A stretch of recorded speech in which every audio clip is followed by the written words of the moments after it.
draft, Title 21, parking and site access amendments. All the things the school did. This has recently been released. And we are just getting into the public comment period for that. My name is Tom Davis. I'm with the Long Range Planning Division at the Planning Department.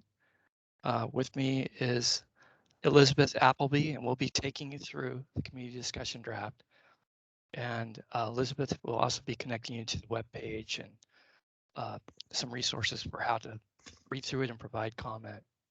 We're going to break today's work session, information session into 3 parts. We're first going to talk about the parking requirements and how those are proposed to change. We'll next talk about the pedestrian site access requirements and how those are proposed to change. And then thirdly, the site residential driveway access requirements. Between each of those, we're going to break for questions and comments, just break up the presentation and provide a little time for discussion between each as you all become familiar with this draft. To participate, please do ask your questions. You can ask in the chat. Just type them into the chat. We'll be watching for those during those periods when we're between the presentations. We're talking about the topic. We'll be asking for questions, and we'll also make sure to ask if those who are dialed in by phone and can't use the chat, if they have questions they would like to ask. We are going to record this meeting so that we can document the feedback and the questions we get, and possibly also be able to post this online for those who couldn't make it today. So why don't we go ahead and go to the next slide really quick like. Elizabeth is going to show you our project webpage, and on that there are some earlier slideshows from this spring about all the impacts to our community, to housing, to the way our town looks and feels when we require more parking for each site than that development will actually use, when we have big parking spaces sitting around empty most of the time. We are looking at making improvements to the cost of housing, availability of housing, as well as for those parts of town near downtown or in midtown that per residential unit or whatnot experience lower parking demand, to reform the parking standards for them. Next slide, please. But you can find that information on the website in some of the earlier slideshows from March, May, and June that are posted there. There was a lot of activity earlier this year. We had a pre-consultation phase, and some of you participated in those meetings. Those meetings and the feedback we received helped form the community discussion draft. This is just our first draft, so now we're into step 2. We released that in October 29th, and we're looking for any comments or feedback by mid-December, seeking by December 17th. Your feedback will help us develop a public hearing draft, which we hope to release on January 31st in 2022. Next slide, please. We're going to go through the 6 main proposals, the 6 big ideas in this proposed change to Title 21. The first 3 of which Elizabeth is going to go through, and they all have to do with the parking requirements. The 4th has to do with sort of, there's a yin and yang here. We have our parking requirements, and then we have our site access requirements for other ways to get to a property, whether by walking or bicycling. So we have proposals to shore those up, particularly in the urban parts of town where we're lowering parking requirements. And then 5 and 6, those have to do with right sizing the dimensions of site access driveways for multi-unit projects, as well as opportunities for smaller parking space dimensions where appropriate. Next slide, please. Those are the 6 big proposals, and you will find in the annotated draft code amendments itself, the big draft of all the codes and the changes, right near the beginning on page 2 and page 3. Go ahead to the next slide. That's page 2. Page 3. So what you're seeing is excerpted from pages 2 and 3 of the annotated draft zoning code amendments. That those 6 main proposals correspond to the 6 parts of this table. And all the main substantive proposed changes, like for example, how are we changing parking requirements for ADUs, accessory units? That's listed. There's a cross-reference to the page number or pages where those changes are proposed. So you can zoom right into your issues of most interest. Next slide, please. So I'm going to go ahead and turn it over to Elizabeth, who is going to talk about how to comment and send your comments in. Hi, everyone. Good afternoon. Thanks for being here. So this link will take you to this webpage, which shows implementation projects of the Anchorage 2040 land use plan. I can see right at the top, there's a link to the project page. I also did paste the full link to the project website that takes you directly here.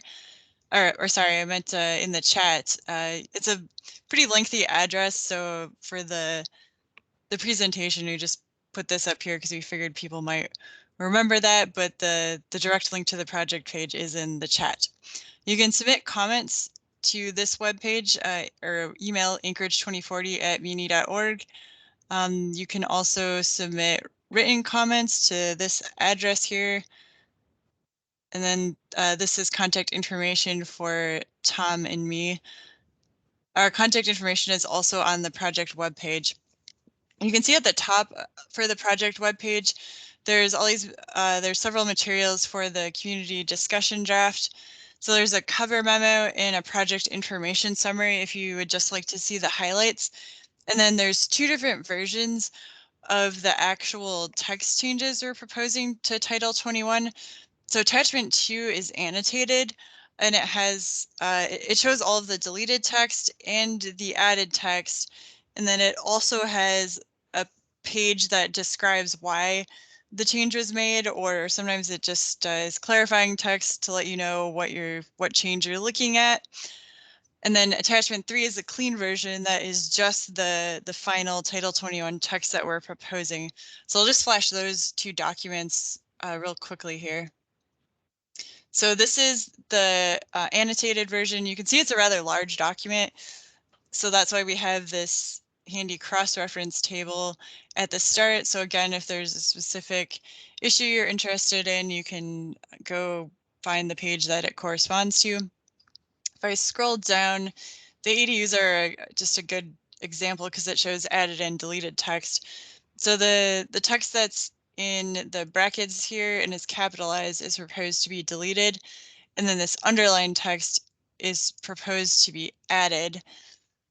And then this page here is the annotation, so it tells you maybe some reasons why we're proposing this. Just says what in general is being done. If this is too much, because sometimes it's a lot to see the deleted and the additional text and the explanation. If you just want to see what the final text will look like, then that's this document. So this is the non-annotated code version. So you can see it's much shorter. If I just scroll to an example, it's just a plain text document. So you can't see exactly what's being added and deleted. We do note if there were sections that were deleted or relocated, but it's just a cleaner way to view the amendments. If I scroll down on the project webpage, there's some other documents we have uploaded. So if you'd like to review some of what we heard during the pre-consultation phase, those documents are here. And this is contacts for Tom and me, and feel free to email or call us with questions. So I'm going to navigate away from this and get back to the presentation now. Again, anchorage2040@muni.org is our preferred email for comments to be sent. Okay, so this slide shows the proposal 1, which is to streamline approval for administrative parking reductions. So currently, Parking reductions require discretionary approval, so they have to have the signature of the traffic director / engineer and also the planning director, and often many reductions require a parking study. We're proposing to allow non-discretionary approval of most parking reductions up to a certain percent. So every single parking reduction wouldn't have to go through this this big process. If you meet the requirements, you could just get the reduction to a certain percent. The second proposal we have is a more complete menu of available parking reduction strategies. So we're proposing to add a few new parking reduction strategies. We'd like to delete unused and problematic parking reductions. This table we did show during the pre-consultation phase, and it just highlights some new reductions. We think some of these will help support mixed-use development. And if I go to the next page, one big change in the organization of the code is we deleted some existing text and code and instead relocated it to the table. So we think this will be a lot easier to use, just to have this table that has all of the parking reductions. So this is just a screenshot of the top of the table. It's longer in the proposed code, but the table shows the type of reduction, its applicability, any additional requirements, and then the reduction amount that you can get. This page just is the annotation for the table. So again, just an example of how the community discussion draft document works that we have posted online. And if you don't want to see the annotation or added in deleted text, the table is still there in the clean version. It just won't have all this extra information. Then the third proposal is area-specific lower parking requirements. So in current Title 21 code, we do have 5 area-specific administrative parking reduction areas. So these areas in the map here, you can get a reduction in your parking, and there's this red district for downtown where there's no minimum parking reduction or minimum parking requirement. And then we're proposing instead to have just a lower minimum parking requirement in somewhat of those same areas. This is the proposed map with the code changes we're proposing. So you can see we still have downtown. We did slightly move the boundary where there would be no minimum parking requirement. And just remember to mute if you just joined, because there's an echo if you're not on mute. So this is the proposed map. Here, these areas are also informed by the 2040 land use plan and supported by our neighborhood and district plans, and also by some data we looked at on car ownership in the municipality. This is a slide we showed during the pre-consultation phase when we were just going over general policy options. So we did hear support at our design workshop and with our meetings with different groups. We did hear support for tailoring the parking reductions to different neighborhood contexts. And then below, we had an online questionnaire, and the results of the questionnaire also showed support for a policy that had some area-specific minimum parking requirements that were tailored to urban neighborhoods and transit-supportive development corridors. This is one other thing we did show during the pre-consultation phase, where we discussed options for lowering the parking requirements. So basically a discussion of how forward-looking to be and how much the minimum parking requirements should be reduced. And we ended up between B and C, which is matching average usage and shifting towards goals of less than average peak utilization levels. Current Title 21 is just matching the peak usage. And then you can see at this end, we didn't go with open option parking, but Tom will go into how we still ended up addressing this option in our proposed code change. Then below, this is also support from the online questionnaire to this approach. This is what the maps look like in the proposed code changes.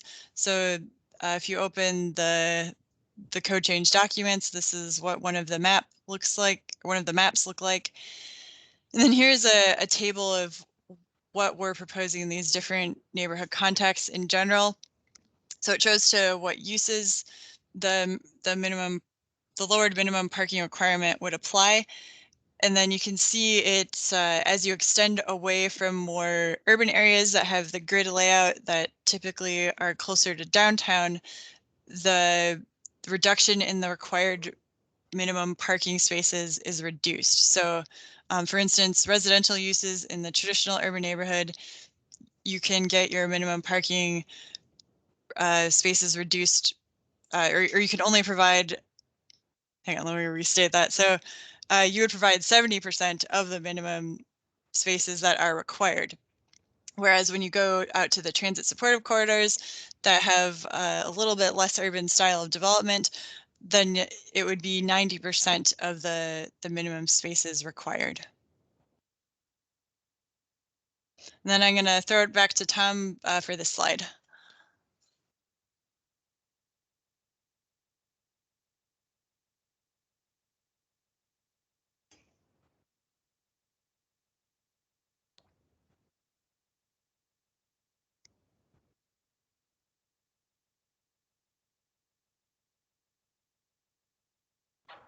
Hey, Tom, you're on mute. Yeah, I can't, Tom, I can't hear you either. Thank you. Appreciate that, JJ. So you can imagine like an 8-plex today, maybe with 2 bedroom units being required to have, even without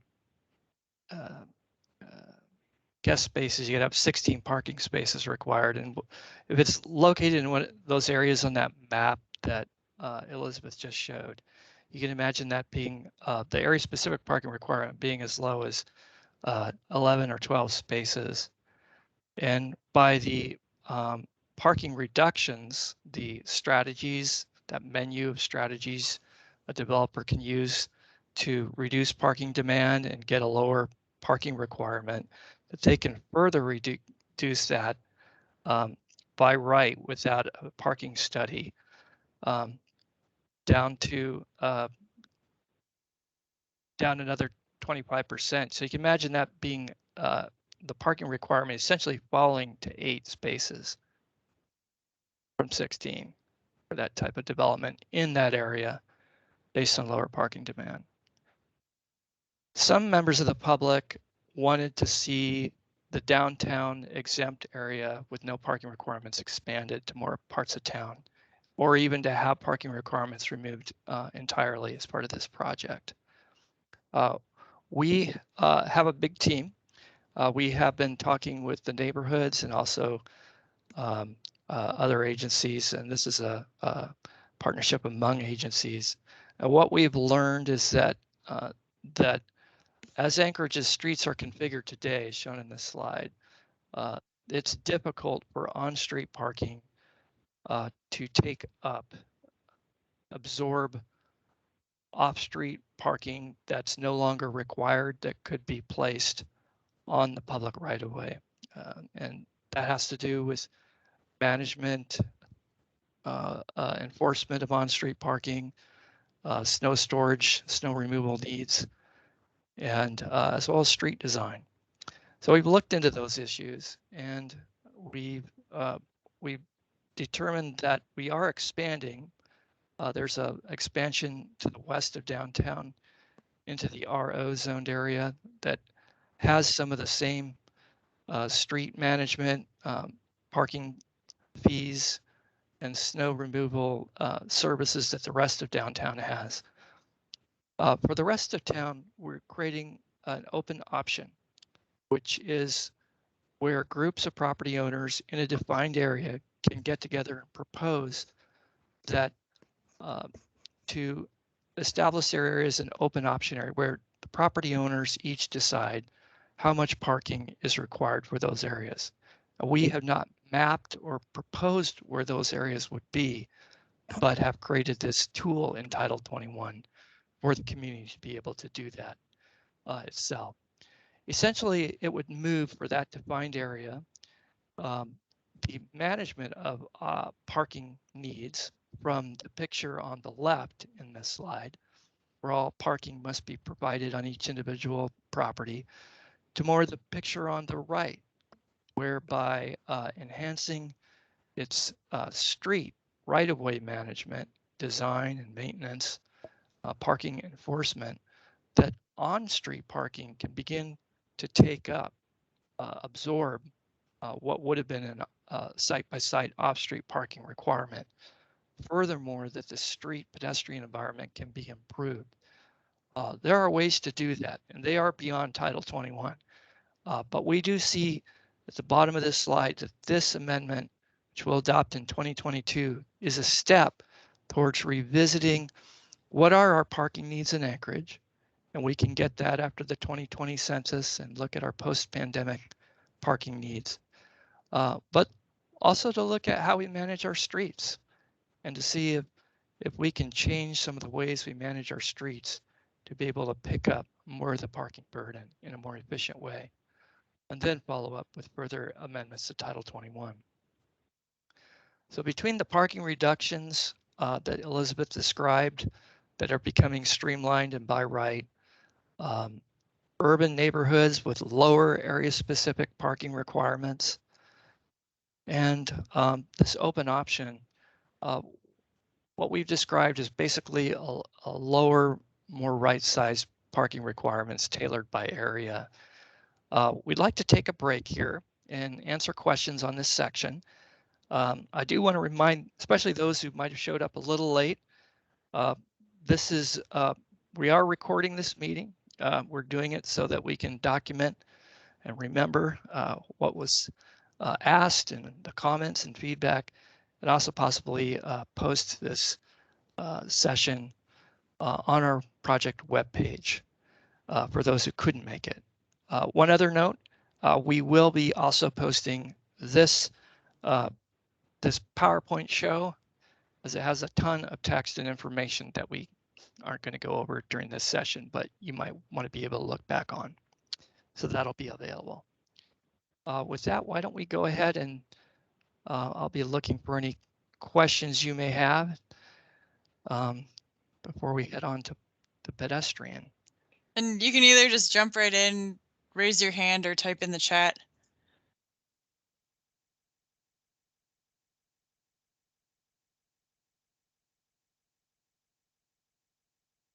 And I see Donovan Camp with Bike Anchorage has his hand raised. Go ahead, Donovan. Yeah, can you hear me okay? Yeah, sound good. Okay, great. Yeah, I was wondering about this approach with the open streets management style, and this is being done elsewhere. Is there examples that we could look to kind of see how often this is taken up by neighborhoods? Yeah, there are a growing number of cities that have replaced minimum parking requirements with a combination of street management and travel demand management strategies. Those strategies look a lot like the list of parking reductions in our menu. So whether it's participation in shared vehicle programs, or providing extra bicycle parking, or configuring the site to be very accessible to pedestrians. There's a lot of things that other cities are looking at developers can do, and if they do so, to reduce or eliminate parking requirements. Those cities also have street management. They have street design and ways to manage the street to be able to absorb parking and make sure that on-street parking is used efficiently. Among those, most recently, is our senior planner, Daniel McKenna Foster, found Edmonton, Alberta, which has a climate a lot like ours, very cold and snowy, that has taken this approach citywide. Within the United States, we've been looking at cities like Buffalo, New York, and others that have replaced parking requirements with a combination of street management and these parking reduction travel demand management strategies. We've been influenced by cities as varied as sometimes the city, for whatever reason, seems to just do a great job at this. And so sometimes they are cities that you wouldn't expect us to look at, but San Diego, California did a very careful job of establishing what they call transit priority areas where there are no parking requirements. We tended to look at the winter cities. All right, thank you. We have a question from Sean Devenham in the chat. Has parking setbacks associated with parking, have setbacks associated with parking also been looked at being reduced? Sean, I might have you just go on and ask that question to make sure I understand it. Or Can you hear me okay? Yeah, you sound great. Well, I just, when I'm laying out a site, a lot of times setbacks associated with parking lots come into play. You know, a lot of times like that 8-foot minimum setback as you come in.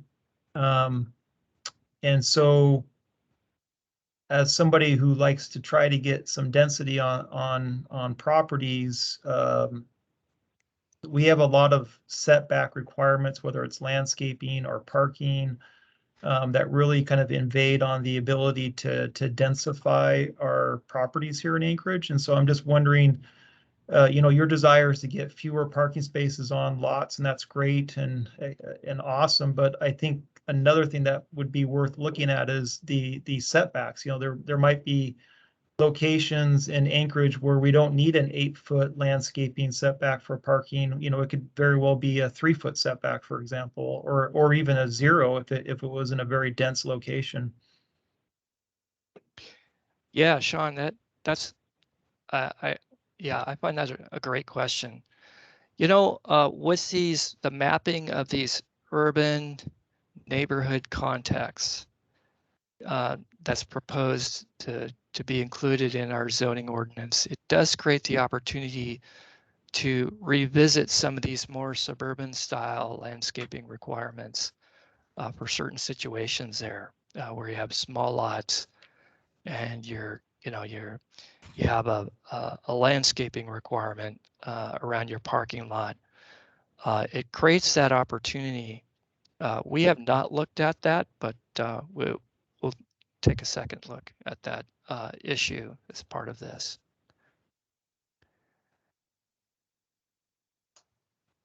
There's another question or a comment in the chat from Alan Kemplin.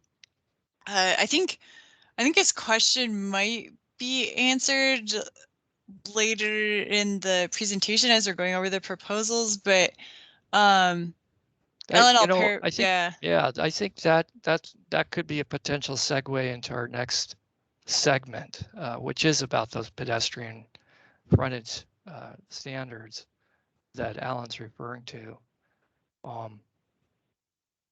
That they're in the chat. I think we'll probably answer that question. Before we move on from parking, are we catching anybody or missing anybody? How about anybody who might have dialed in? As anyone who's dialed in, they can't raise their hand. If you've dialed in by phone, does anyone have questions that hasn't been able to ask yet about parking? All right, well, if you think of them, well, we can catch them later, but maybe what we should go ahead and do is move on to the 4th out of our 6 main proposals in this community discussion draft, which has to do with pedestrian site access standards. Elizabeth, I'm starting that, aren't I? Yeah, you still project, okay. And then I'll just jump in for a couple slides. Okay, thanks. So there's sort of a yin and yang here. We have these urban areas with lower parking requirements, and for all of the city, we have the opportunity for streamlined parking reductions. In the urban neighborhood context in particular, obviously we're not having a lower off-street parking requirement because we expect fewer people to arrive on the development site.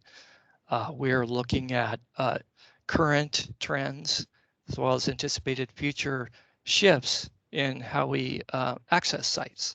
So we are trying to modernize Title 21 to recognize parking spaces that are really used for pickup and drop off, to allow those to be counted towards minimum parking requirements, as well as EV charging equipment, electric vehicle charging equipment as parking spaces that can be counted toward the parking requirement. We are proposing to consolidate and clarify our pedestrian access, what we call pedestrian frontage standards in Title 21. It's have to do with pedestrian off-street walkways connecting from the public street sidewalk to the front entrance of the building or the front entry to the residence. These could be also how we configure or place our buildings on the development site so that the building is closer to, not necessarily right on the street, but at least so that folks trying to get into the building, either bicycling, walking, or transit, they're not having to walk through a parking lot to get to the front entrance. And there are different ways to achieve that. We are also looking at some other means to improve our pedestrian standards, including Elizabeth is going to touch on bicycle parking. For those areas where we are reducing parking requirements, we heard in consultations that there is support for making sure that we have a great pedestrian environment and good pedestrian access onto the site.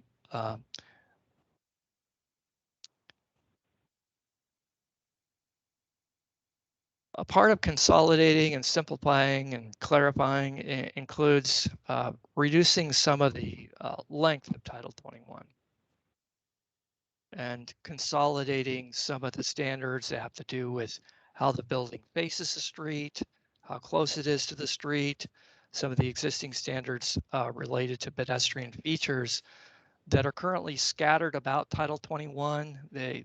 Multiple sections of the code may apply to a development, and it's having to comply with each one. Sometimes they're a little different from each other. This slide is an excerpt from the annotated draft that just tries to visualize about 13 pages of mixed-use development standards, pedestrian-related residential design standards from the residential design standard section, as well a little bit from the residential driveways section that has to do with building orientation, to basically consolidate those 13 or 14 pages of code into one place that locates the pedestrian frontage standard along with our pedestrian access walkway requirements in the pedestrian section of the code. So on the lower left would be those 13 pages being consolidated into a sort of a visual table of simplified standards for the urban neighborhood context that were mapped, that Elizabeth showed, near downtown, parts of Midtown, long transit corridors. On the lower right would be how those 13 pages of code are distilled into a shorter table, more lenient requirements for suburban contexts, like, where I grew up down near Diamond High School. So as you can see from the visual, there's more expectations for pedestrian standards in the urban neighborhood context and less in the suburban. This change in the code gives us the first chance to really not treat South Addition and South Anchorage near Diamond High School the same way, one size fits all. As part of this, we are relaxing certain requirements in the suburban locations, such as window requirements and other requirements that are more important for the urban neighborhoods. That the result of this and other simplifications, we think may actually this code amendment may actually be a net reduction to the length of Title 21. Elizabeth, can you pick up for the bicycle parking? Yes, happy to. So we do have some standards in current Title 21 for bicycle parking. So there are already requirements for the dimensions of a bicycle space and some other design standards for bicycle parking. However, we're looking to make some amendments to better implement the Anchorage Bicycle Plan and the Anchorage Non-Motorized Plan. So we're looking to require 2 bicycle parking spaces per use at a minimum. So that's generally just 1 single U-rack.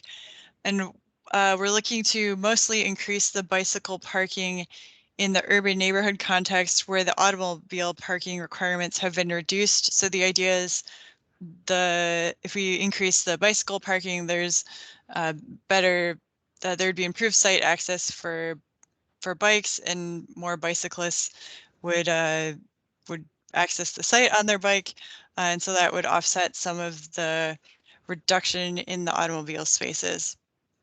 We also heard of the need for secure long-term bike storage. So the 2 photos on the right, there's a room showing some bikes on the wall, and then below there's a locked secure area to store your bike. We'd like to require those for commuters and for residents, so multifamily development and for commuters. So the idea would be there would be some sort of locked bike area. There could be flexibility in the exact design of it, but we heard that that's currently a detriment to people who want to bike but feel they don't have a secure place to store their bike. And again, this would apply to new developments. Next slide, please. So this is an excerpt of the proposed code changes. So this shows some of the requirements for the number of bicycle spaces. And then you can see on the right, there's a minimum percentage for long-term spaces. So we'd like to see a higher percentage of those secure long-term bicycle spaces for uses where people are going to be staying for longer. So offices, group living areas, multifamily developments, and then a lower amount for places where people don't stay as long, such as a restaurant or a bar. The rest of the excerpt of the bicycle requirements show some of the space dimensions. The main idea is we'd like someone to be able to get a bike in and out without having to hit another bike or to move another bike to reach their own. So we do already have the 6 feet by 2 feet wide requirement. We just tweaked what's in code a little bit based on what isn't mainly what were in the bicycle planning documents and the non-motorized plan. And we have some little diagrams that would be right in code that would show some different layouts for this. And the idea behind these percentages is to accommodate a certain mode share for bicyclists. So we looked at what we think the mode share of people on their bikes would be to determine the percents and then the number of spaces required. Next slide.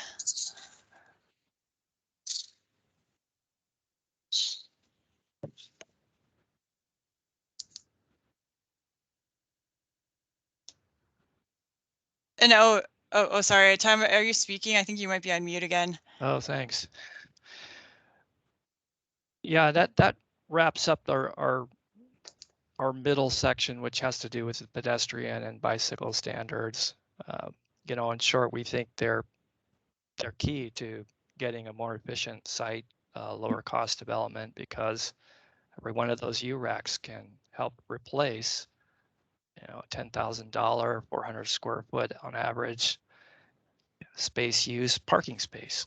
And so we do want to provide the facilities to allow what the share of users of the sites, how we plan for them to be able to arrive on site.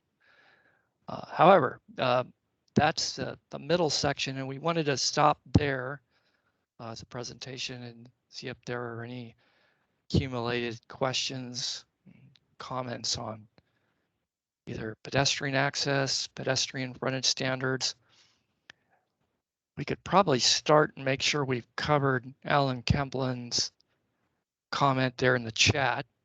So he has his initial one, and then there's a second one. Just heads up as you're reading those. Oh, thank you. So let's see here. Yeah, so in response to the earlier comment, we do have proposed a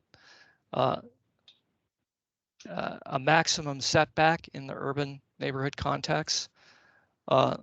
This is distilled from some of the deleted pages of code that are shown on the top of the slide. It's being shared right now, and so the idea is that a building would be within a certain distance of the right-of-way.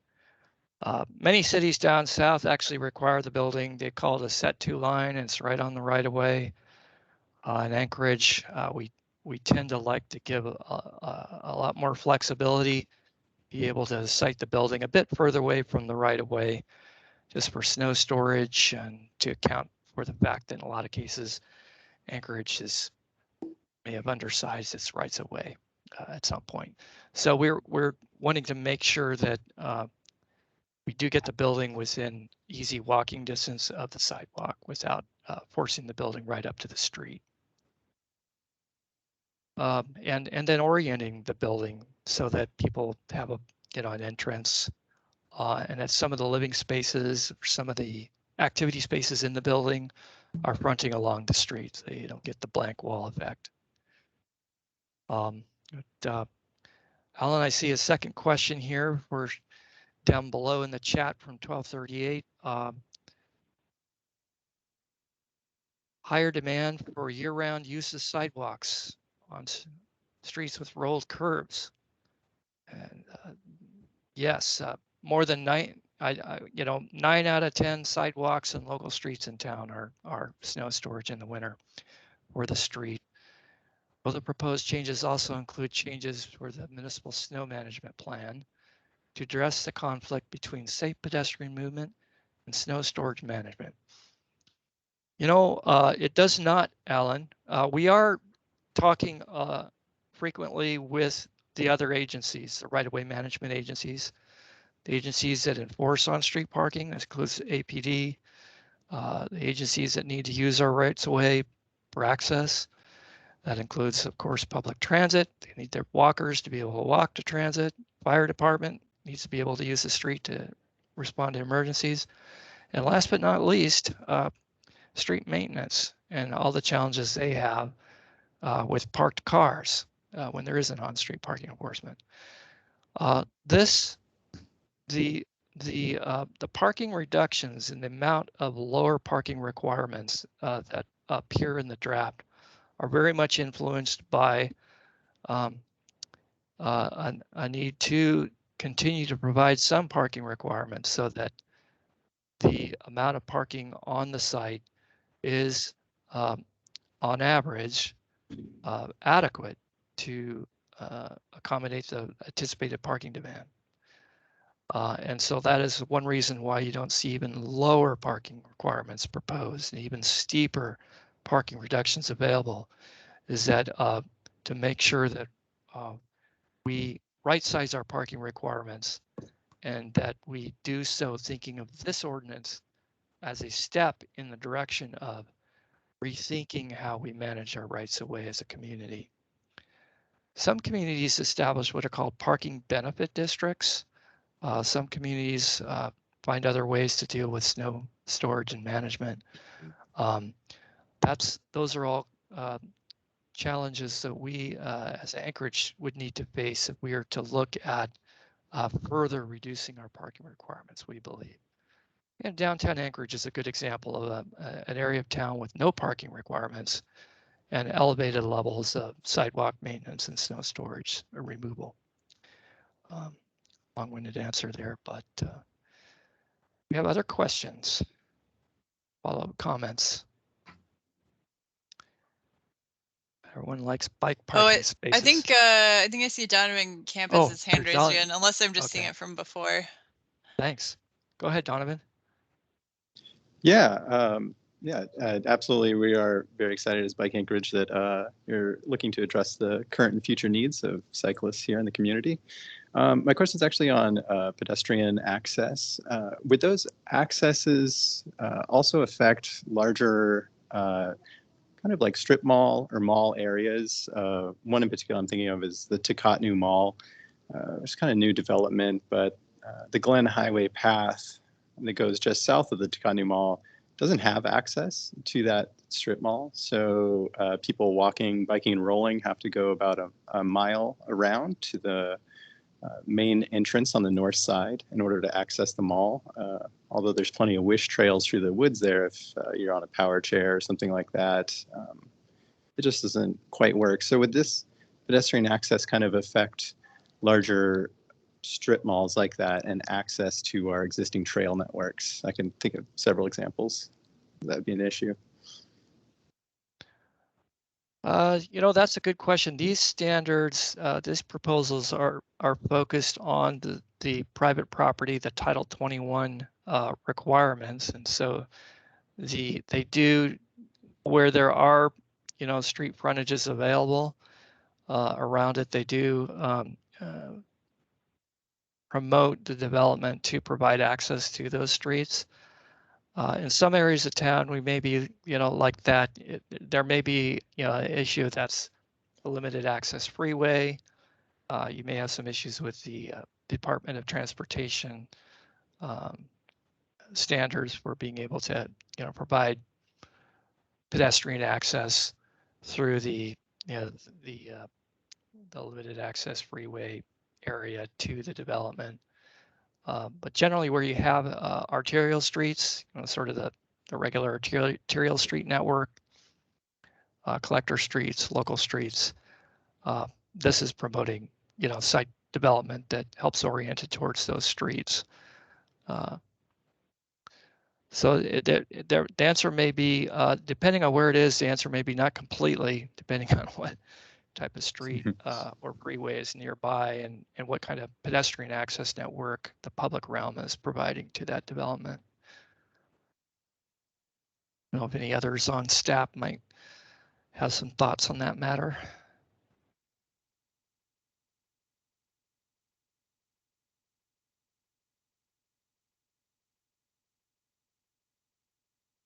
I guess I don't have a specific response to the Tacotnu question, but I'll just point out the photo on the slide that we're on is of Walgreens, and it's kind of purposefully done to show like, hey, even Walgreens can provide site access with the sidewalk here.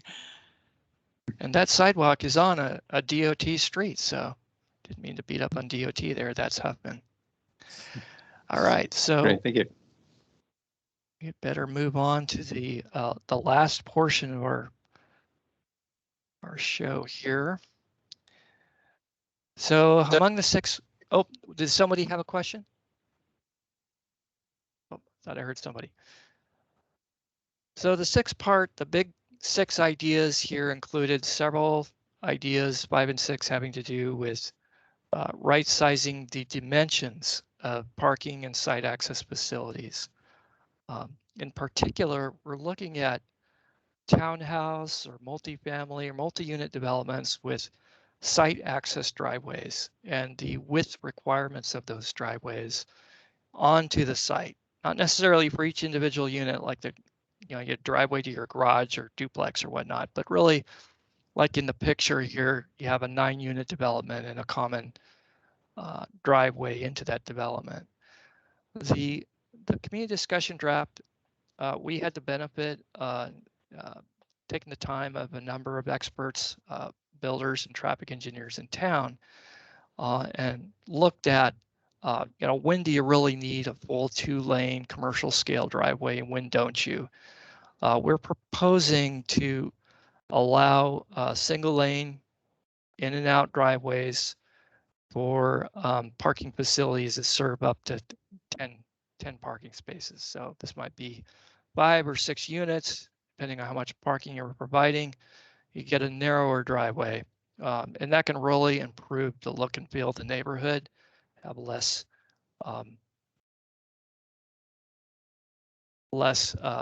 pavement there, and also costs and site design. We're proposing to consolidate and limit the focus of our alley access requirement, where today all through the bowl, if there's an alley behind the development, whether it's in South Anchorage or North Anchorage or whatnot, that the development must get its driveway access from the alley and not from the front street. We're proposing to focus that requirement only in those mapped urban neighborhood contexts that Elizabeth showed you earlier. That for the more suburban outlying parts of the bowl, these alleys pop up and then they disappear, sort of hit and miss scattershot that no longer require that alley access requirement there. In addition, three plexes and 4 plexes, we're proposing to exempt those from the on-site turnaround requirement if the driveway is serving only a couple of spaces. So you can imagine a 3 or 4 unit development that maybe it has a driveway access to the back or to the front or on a corner site where not all of its parking spaces are being accessed from the same driveway, where we could just treat those 3 plexes and 4 plexes similar to how we treat a duplex or single family, and just allow a smaller driveway on site. We've heard that this on-site turnaround requirement, where it's not needed, is a real inhibitor to a development that is attempting to use a property that's zoned and sized enough for 3 or 4 units, rather than just giving up and building a house or a duplex, which seems to be happening. We have several other standards proposed, but we are trying to reform our driveway access requirements. Part of that included consolidating some of our code standards for residential driveway access from other parts of code into the driveway section of the parking requirements. So we've also tried to clarify unspoken standards, or standards that are often a second municipal document, the municipal driveway standards. So you'll see a lot of collected driveway requirements. Most of those are existing, or they are some of these existing proposed exemptions and reductions. But you'll see a consolidated section of driveway requirements there. Lastly, we have proposed to allow by right smaller size parking spaces where we have low turnover uses in some of the urban neighborhood contexts that we've mapped. Low turnover uses doesn't mean that the use stays there forever. It means low turnover parking. So if you park there, you're there all day. Maybe it's an office or a residence. It's not a grocery store where people are smacking their doors into each other as they open their car door all day. We think that we can just go ahead and allow a certain percentage of parking spaces to be smaller in those areas. Again, this show is going to be posted. It'll be available on the website, and whoever can guess where that picture is taken in the lower left wins a big prize. So, do we have any questions about the driveway standards and smaller parking space requirements proposed?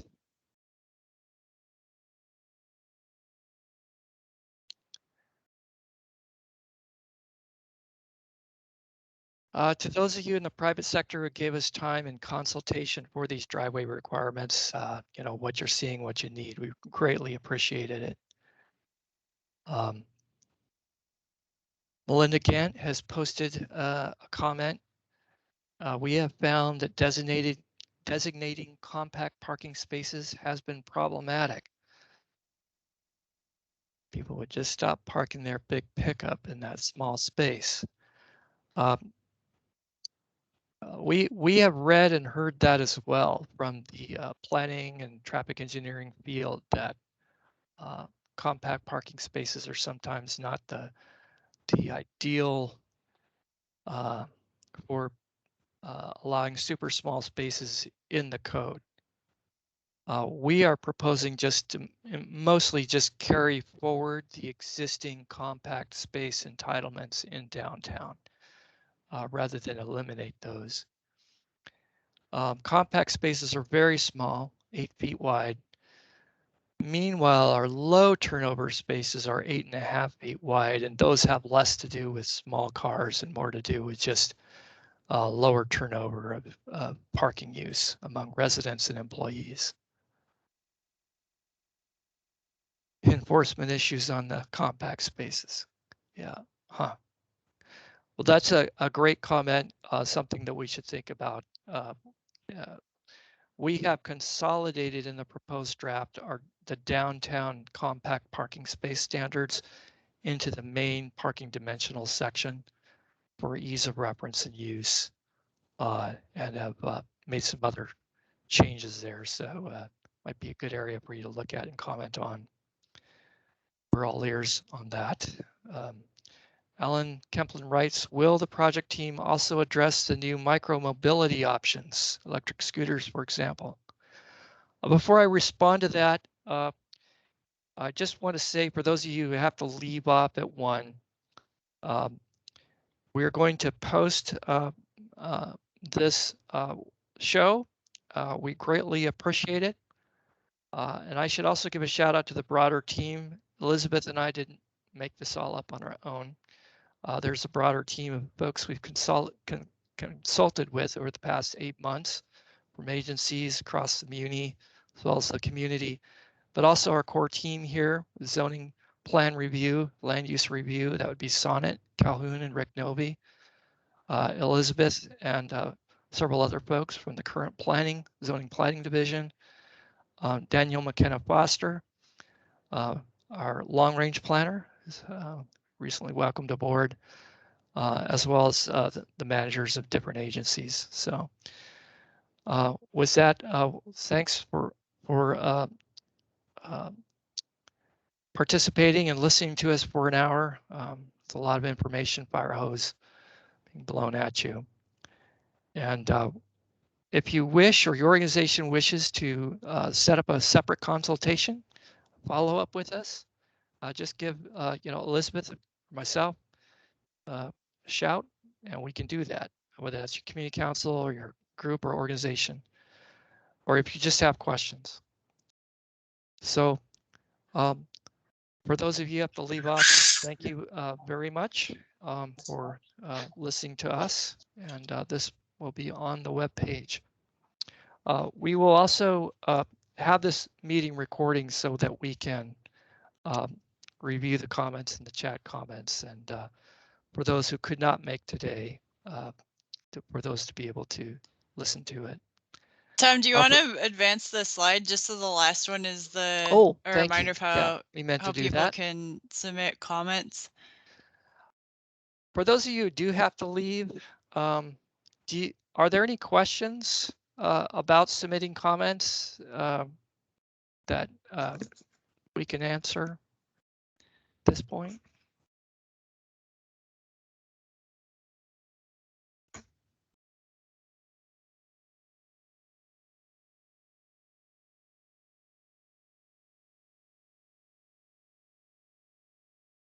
Well, we're very excited about this. We think that this could be a big improvement for Anchorage, for its regulations and for its neighborhoods, and being able to move from a one-size-fits-all code to a code that can tailor and recognize different situations, sites, developments, and neighborhoods.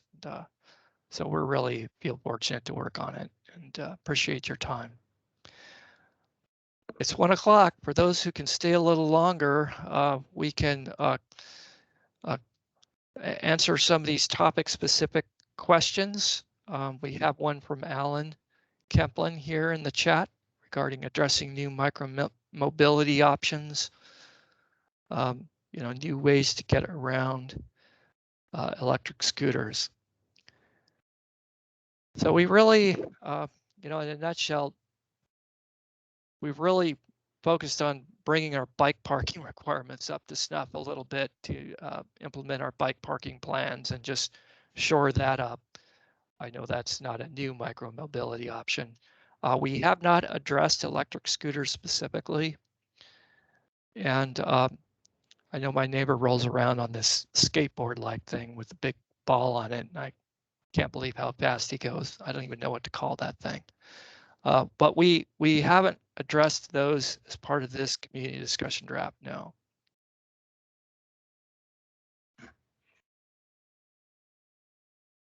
But in response to a comment we did receive from the public in pre-consultations, we have added a recognition in Title 21 for cross-country ski racks or sites that are near our cross-country ski trail system. And so there's actually a possibility to get credit for that as one of a number of pedestrian features that enhance pedestrian access to a site, which developers can actually use to lower their parking requirements. So I guess, Alan, it has to be, you have to be active micromobility, I guess, skiing or biking. But we're all ears on new ideas there. Sometimes it's hard to keep up. Melinda Gant has a question. So with the thought of the city reducing parking requirements based on mobility, such as biking and electric scooters are being mentioned here, and I'm also thinking about motorcycles. How does the city do that flip switch? So, for example, motorcycles are used and scooters are used during the summer only, and then we flip to winter. And then we're kind of stuck with a smaller parking requirement, but there's a bigger parking need because people are not using those forms of mobility. So where's the balance of that? So with our switch of a winter city to going in that short season of summer, spring. So our community discussion draft doesn't do what some cities do, which is to allow a certain percentage of the required parking to be the smaller motorcycle sized parking spaces. For that very reason, we're just, trapped by winter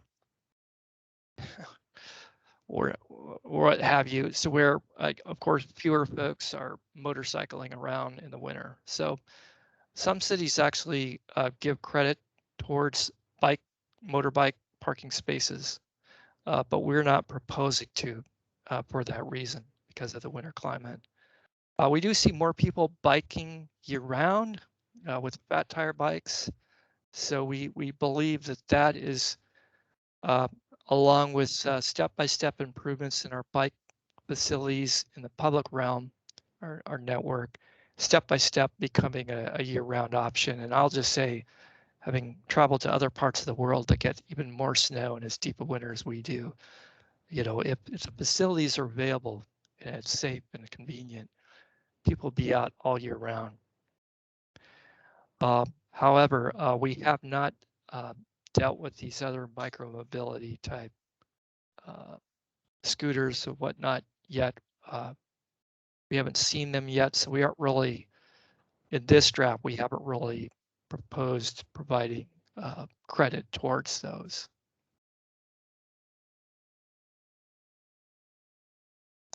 Thank you, Tom.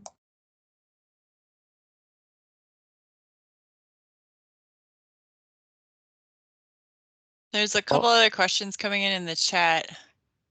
Yeah. Alan Kemp has put a question in the chat regarding there's been increasing buzz about a new business model for transportation called Transportation as a Service, or TAAS. This will mean higher utilization of curb space, basically the street curb. Will there be an option for reserving space on a block for these pickups, or will people just have to navigate them between parked vehicles? I think, Alan, as far as this code amendment goes, it really is focused on site. And again, we're just looking towards potential future actions by the muni to look at how we do manage our street rights of way. And yeah, I have read that curb management is going to become more and more important. That's in the right of way. So that might be a part of looking at how we manage on-street parking, where that is, how we manage our curb space in our streets, how we resource and fund and our snow removal and design our streets to be able to accommodate all these things, pedestrian access. So we think those are really important questions. Not answered in this code amendment. Jim Koska's asked, can you share thoughts on the impact of proposed changes specifically to increasing cost effective residential housing for downtown? Yes, so for downtown in itself, in the central business district, of course, we don't require parking today, but in and around downtown, the downtown neighborhoods, we're looking at between a 20 to 30% lower area specific parking requirement. So we have not provided, and it might be an idea to provide just a sense of what it does to the cost of development when we reduce, like I mentioned earlier in the meeting. If you have a 16-car parking requirement, and by right, because of these code amendments, you have between your lower area specific parking requirement and some of the more of the by right parking reductions available, the different strategies your site can use, you could get that down by almost 50%. Our guess estimate is that a surface space is like $10,000. It takes 400 square feet of land when you include the driveway. So we have done in the past, and there are ways to just build like a guess estimate of how this could impact the cost of housing overall, the hard costs. Going from 16 to 8 spaces, theoretically for the surface, you're looking at $80,000 a head. And then, on average, what does it take to maintain a parking space? Larger lots to light it. You could be looking at, total wild guess here, anywhere from $250 to $500, on average per space, saved there on an annual basis. However, of course, we are asking for sort of a value capture of a bit of that back towards better walkways, bike parking. So you can imagine having to invest in a U-rack or whatnot. And so there's huge savings with some minor increases in costs. We aren't even talking about the amount of space on the site saved that could be used for increased amount of development. So parking can be anywhere from 30 to 2/3 of the site area. So if we can reduce parking by half, suddenly that becomes 15 to 30% of the site area. Or just adding more development. So there's what we've seen is that parking is the single most costly Title 21 zoning requirement for site development. So any reductions to parking, and I mean by far in terms of land area costs. So it's definitely an area of opportunity. Don't have numbers for you beyond that from this specific case. Would others care to add to that?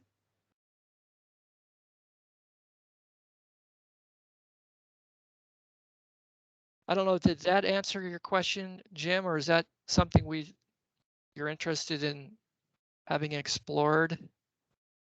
Can you hear me okay? I sure can, yeah. Yeah, hey, so thank you so much. I bring it up because there's several I hope they're speaking. We assume they're all speaking, but there's several independent projects of trying to figure out how can, specifically for downtown, bring economic life back to downtown. And everyone's saying, well, my gosh, look at what's happening in the lower 48. They're reducing the amount of vehicles. And if you can actually have accessible, safe walkways, we don't need as many cars. But overall, the number one thing, as you brought up, I was hoping you'd validate, is if we could reduce the footprint of land required and use that land for better things within the city and promote more residential housing in the downtown, that just starts the whole economic life of a city again.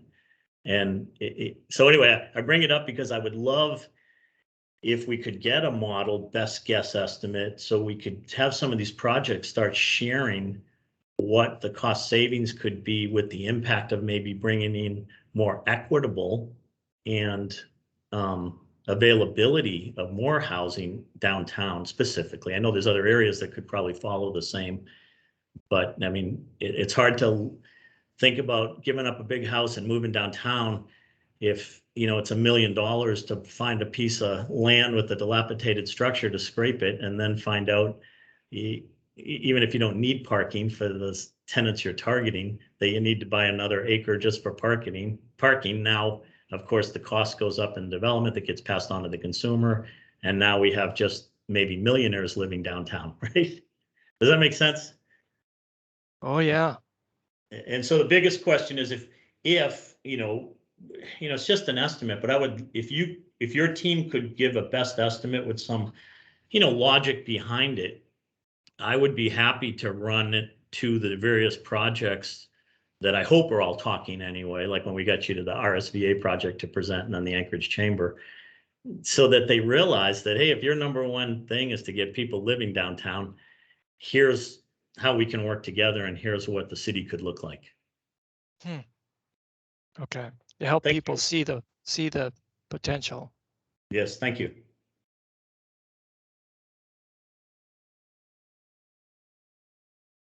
There are ways to do that. We have in the past done economic impact, quick back in the napkin cost estimates of zoning regulations. We'll take a look, talk internally here to see if we can pull some kind of example together.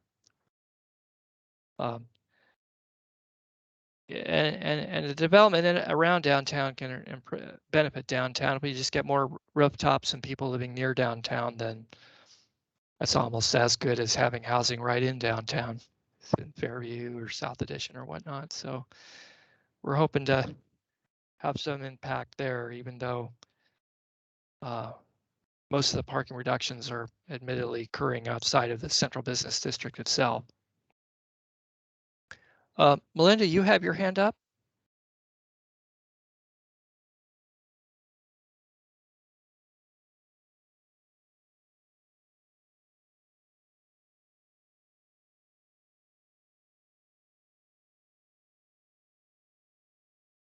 Hi, Tom. I accidentally left my hand up after the first time. Oh, great. Okay. Thank you. Well, for those folks who are interested in accessory dwelling units and accessory dwelling unit parking, you go into the annotated amendments document. It's huge, but you go into pages 2 and 3, the little dot Romanettes 2 and 3. There's a cross-reference table to where all the amendments are by major proposal. And I think that you can find accessory dwelling unit parking as a under the very first on page Romanet 2I, you can find a cross-reference to the simplification of the accessory dwelling unit parking exemption, and also the ability to get a by right parking exemption for ADUs in our urban neighborhood context that Elizabeth mapped. So there's some significant changes on behalf of accessory dwelling units in our urban neighborhoods with respect to parking in this this development.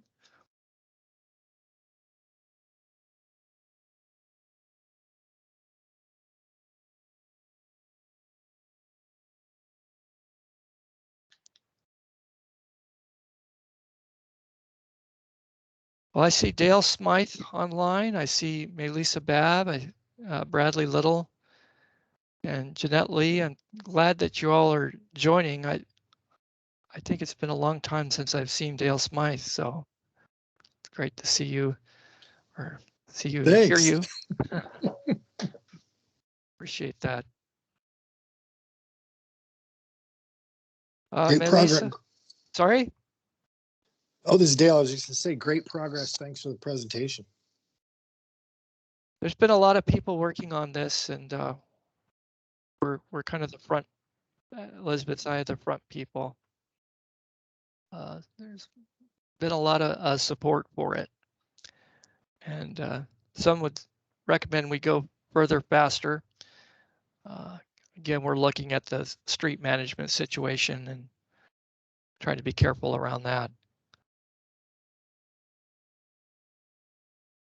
Melinda, go ahead.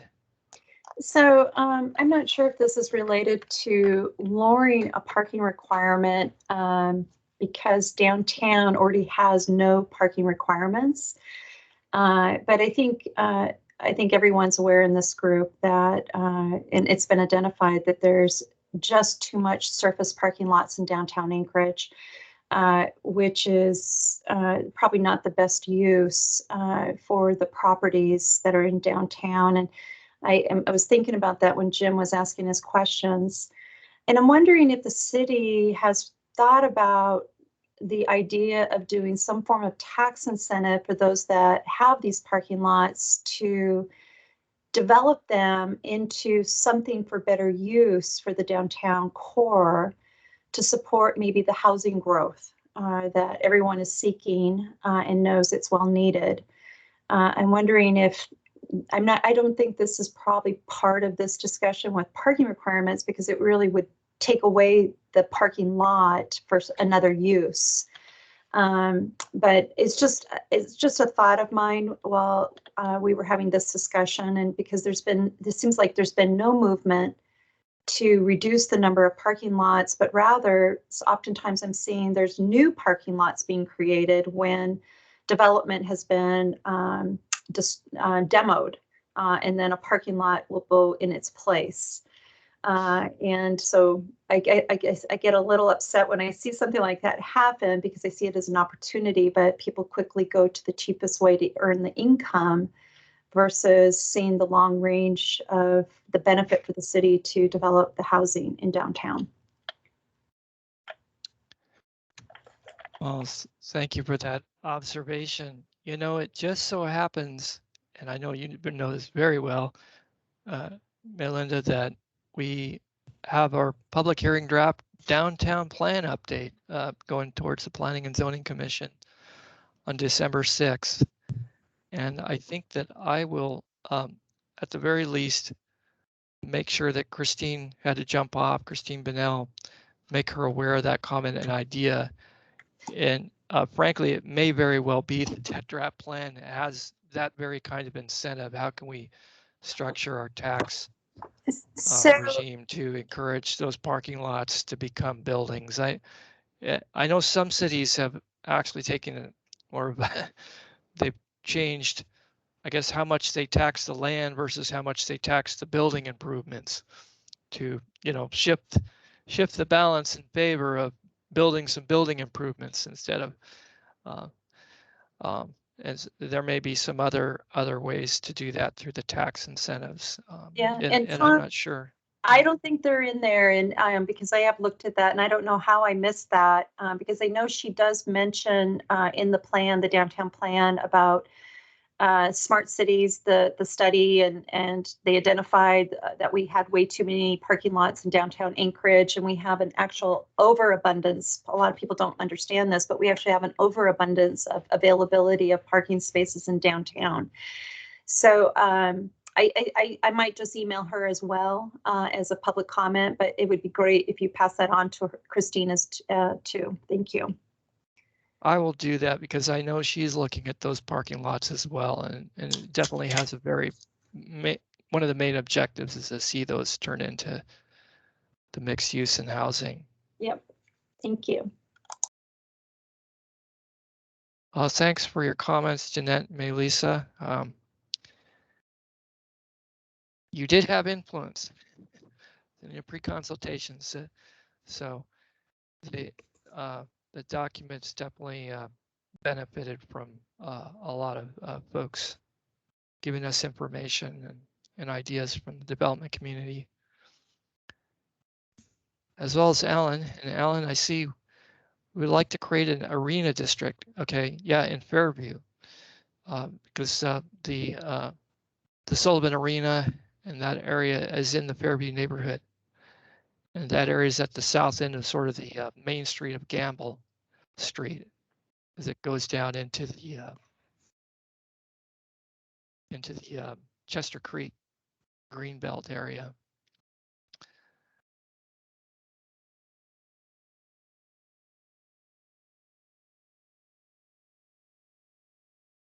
Yeah, fair, exactly. And we are also aware, Alan, that that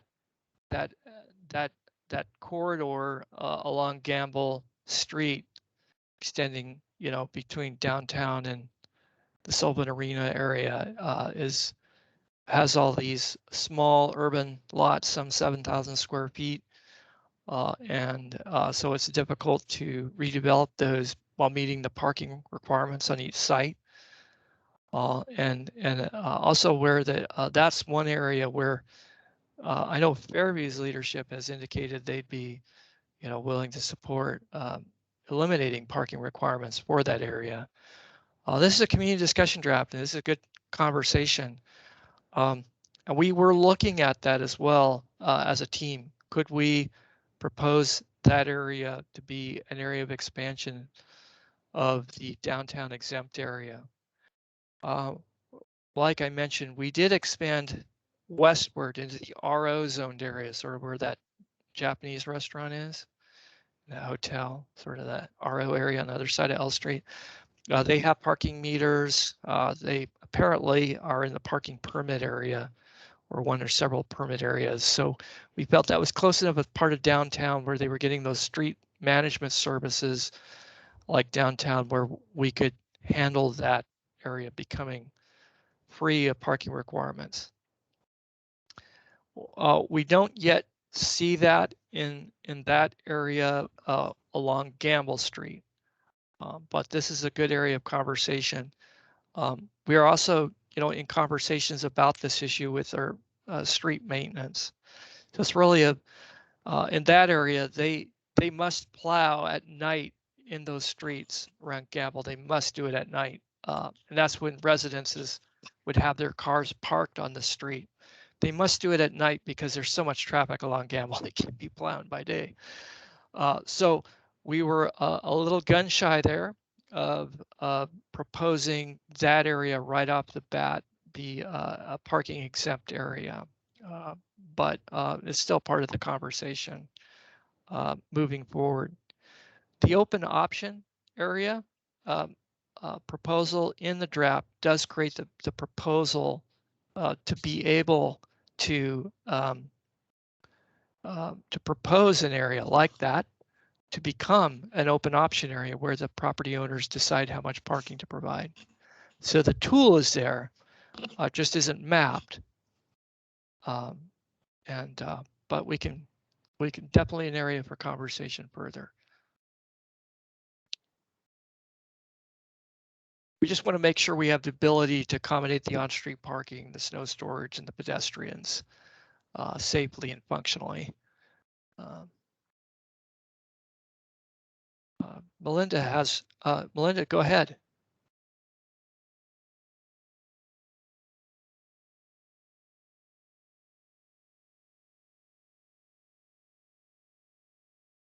It may have been still up from before.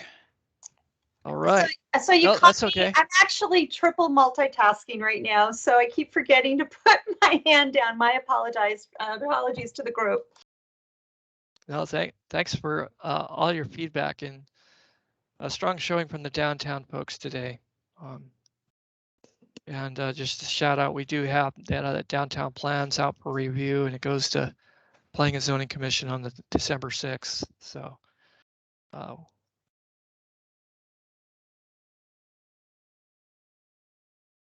I would like to follow up with the Easy Park folks, Melinda, their staff. We had such a great meeting with them in March, and we're very interested in circling back and talking more about these issues and how it works in downtown. And you know, one area of possibility is, you know, is Anchorage ready, or is there parts of Anchorage ready for, you know, it's kind of like a parking benefit district.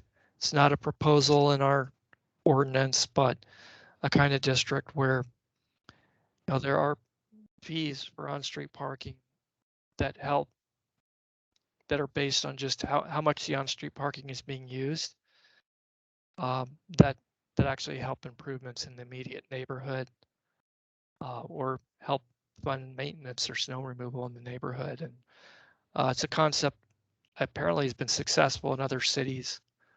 It's not a topic we're broaching in this community discussion draft amendment, but that might be in the mix for some future changes to how we manage our streets. Yeah, thank you for that, Tom. And as you know, we're always open to sitting a meeting and discussing these ideas with you all, as long as it's in the better future use for downtown Anchorage and actually municipality. Well, we might be in touch then.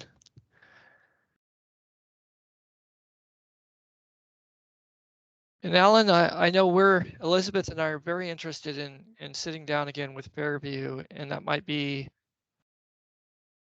either, you know, at a community council general membership meeting or with, you know, the officers or land use committee again, and just as a follow-up, and very interested in getting your, you know, Fairview's feedback on this. Fairview is very much kind of front and center as one of the urban neighborhoods mapped, and so we'd like to talk with you guys. Be glad to set something out there, Tom. All right, thank you. And Melissa, I guess we really screwed up. I did not anticipate Alaska Design Forum would be having a major symposium today at lunch. Otherwise, I'm sure we would have had more folks show up. So not sure how to course correct on that, but I know we lost some design types today. I think that they actually rescheduled that. So initially it was last week and they rescheduled it at the last minute. So I'm not sure it's on your head for that one. But well, then I'm lucky, because it wasn't on my radar, although I think it will be in the future. I'm going to do some things to make sure I know what's going on there. Great. Actually, great. I was almost sorry to miss that symposium myself. Yeah, I did So- see, I think I saw Johnny on the line for a few minutes there. I don't know if he still is, but so there are still some design folks who were able to make it for a moment, I think. Okay. But thank you very much for the invite, and I'm very, very excited. Well, if you have suggestions for how we can, you know, how interested ASLA folks would be most likely to loop back into this. I know Elise Huggins was having to choose between meetings. But please let us know. You know, we thought about, should we do a makeup session? Should we put this online? May post this meeting online. Or just have a, you know, if an organization wishes to have a consultation meeting, you know, we're all ears.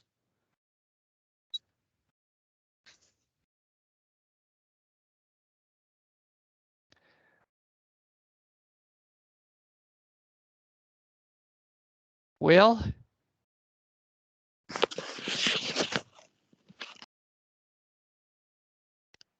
And Aaron Jongelin, we do mean to follow up with AMATs regarding some of our assumptions about the bicycle mode share that played into our proposed bike parking requirements. Kind of following on some conversations we had with you. What do we expect the mode share to be in the future in these areas? What can we hope for or plan for to accommodate with bike parking? Just anecdotal sense that aside from the public bike network facilities, a second major infrastructure inhibitor to bike usage is just safe safe bike parking on site, the sort of the end of trip infrastructure. So we're just trying to coordinate and make sure that we can, somehow on site we're accommodating people at the end of their bike trip. So we may be back in touch.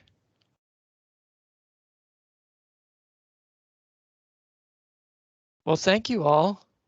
Yeah, thank you everyone for your comments and for attending today.